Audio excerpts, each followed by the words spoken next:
பெண் இல்லாத ஊரிலே அடி ஆண் பூ கேட்பதில்லை.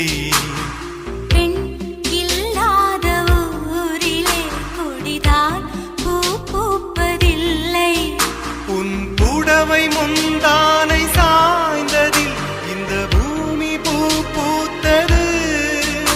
இது கம்பன் பாடாத சிந்தனை, உந்தன் காதோடு யார் சொன்னது? புது வெள்ளை மழை இங்கு பொழிகின்றது. இந்த கொள்ளை நிலா உடல் நனைகின்றது. இங்கு சொல்லாத இடம் கூட குளிர்கின்றது. மனம் சூடான இடம்